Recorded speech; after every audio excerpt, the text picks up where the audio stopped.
Toppers team के YouTube channel में आप लोगों का स्वागत है। जैसा कि आप लोगों को पता है, उत्तर प्रदेश में आज खंड शिक्षा अधिकारी यानी BEO की परीक्षा आयोजित कराई गई है।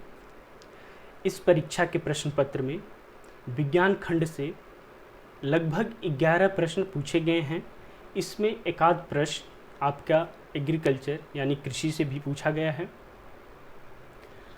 तो आइए, हमारे पास जो प्रश्न पत्र बी सीरीज का अवेलेबल है, तो आइए हम बी सीरीज के प्रश्न पत्र के विज्ञान खंड के प्रश्नों को डिस्कस करते हैं। इसमें पहला क्वेश्चन जो है वो क्वेश्चन नंबर 6 है। क्वेश्चन ये है कि निम्नलिखित में से कौन सा पोषक तत्व दलहनी फसलों में गांठ गठन के लिए आवश्यक है। इंग्लिश में which of the following nutrient is necessary for nodules formation in legumes. Option इसके हैं नाइट्रोजन, सिलिकॉन, बोरान, उपरोक्त में से कोई नहीं। तो यहाँ पे जो हमारा ऑप्शन सही है वो ऑप्शन ए है, नाइट्रोजन। जैसा कि आप लोगों को पता है, नाइट्रोजन वृद्धि कारक तत्व होता है और यह लेग्यूमिनस या दलहनी फसलों की गांठों जड़ों में गांठों के रूप में पाया जाता है, जिसके पीछे कारक बैक्टीरिया होती हैं। अगला प्रश्न हमारा है प्रश्न नंबर 7। 1 किलोग्राम नाइट्रोजन की आपूर्ति के लिए कितनी यूरिया की मात्रा की आवश्यकता होगी। How much amount of urea will be required for supplying 1 kg nitrogen. Option है option A 2 kg, option B 2.2 kg, option C 2.5 kg, option D 2.7 kg। तो यहाँ पे हमारा ऑप्शन बी सही है, 2.2 kg। अगला प्रश्न है प्रश्न नंबर 8। निम्नलिखित कथन ऊसर मिट्टी के संबंध में है। कथन क्या है? पहला कथन, चूने का प्रयोग कर इसे सुधारा जा सकता है। इस मिट्टी का pH 7 से अधिक होता है। तीसरा कथन है, इस मिट्टी में धान की फसल उगाई जा सकती है। इंग्लिश में मैं इस क्वेश्चन को पढ़ देता हूँ। Following the statement recording the ऊसर soil. First statement, it is the reclimate by adding lime. The soil has second statement है the soil has pH more than 7. Third statement है paddy crop can be grow in this soil.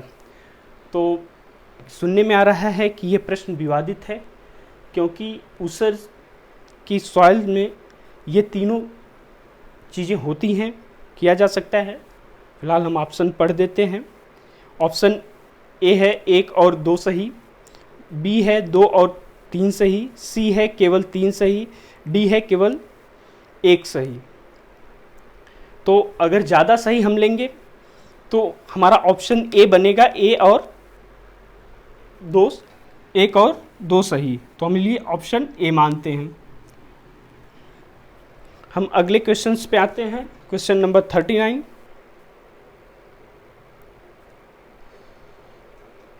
Question number 39 है, mycorrhiza एक सहजीवी संबंध है। English में है mycorrhiza symbiotic association between.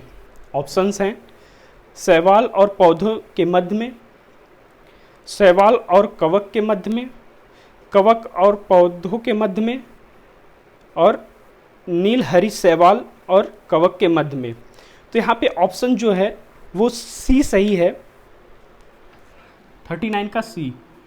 कुछ लोगों को यहाँ पे ऑप्शन बी भी सही लगेंगे, जो शैवाल और कवक के मध्य में। सब शैवाल और कवक के मध्य में जो एसोसिएशन होता है उसे हम लाइकेन कहते हैं, न कि माइक्रोराइजा। उसके बाद हमारा अगला क्वेश्चन है 40वां, कि विटामिन के बारे में निम्नलिखित में से कौन सा कथन सही नहीं है। इंग्लिश में है which of the following fact is not correct about vitamins. Option है आपका कुछ विटामिन आंतरिक सूक्ष्मजीव द्वारा संश्लेषित किया जा सकता है। कुछ विटामिन हार्मोन की तरह काम करते हैं। कुछ विटामिन शरीर में जमा होते हैं। और ऑप्शन डी है कि विटामिन के जल में घुलनशील विटामिन है। यहाँ पे हमारे पास ऑप्शन डी जो है सही है, क्योंकि विटामिन के जो होता है फैट साल्बुल होता है, वाटर साल्बुल नहीं होता। तो यहाँ पे हमारा ऑप्शन आ जाएगा ऑप्शन डी, वसा में घुलनशील होता है।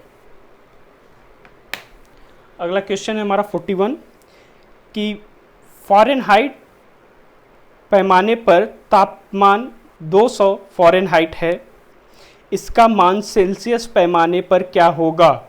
ए measure temperature in Fahrenheit scale is 200 Fahrenheit, what will be its value in Celsius scale?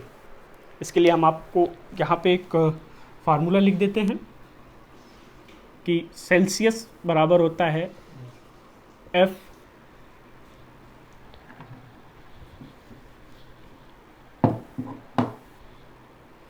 Celsius बराबर होता है फ़ारेनहाइट -32 अपॉन 1.8।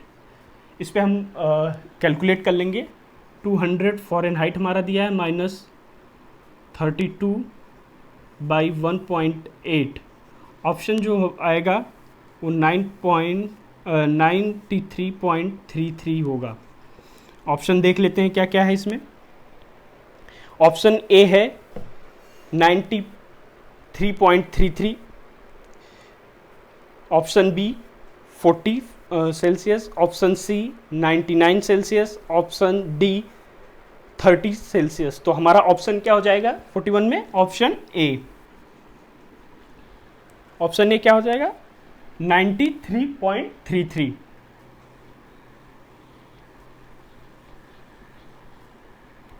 अगला क्वेश्चन देखते हैं, क्वेश्चन नंबर 63 कि शरीर की सतह से स्वेदन पसीना बहना द्वारा जल की हानि निर्भर करती है। The loss of water from the body through preparation depend upon. पहला है ऑप्शन इसमें केवल वातावरण के ताप पर, केवल वातावरण की नमी पर। ऑप्शन सी है ए और बी दोनों पर। ऑप्शन डी है ए और बी किसी पर नहीं। तो हमारा जो पसीना बहने का कारण होता है वो ताप पर और वातावरण के नमी पे भी, दोनों पे डिपेंड करता है। इसलिए हमारा ऑप्शन क्या बन जाएगा? Option C. सही ऑप्शन क्या है? सी। 63 का सी। 64 का देखेंगे हम।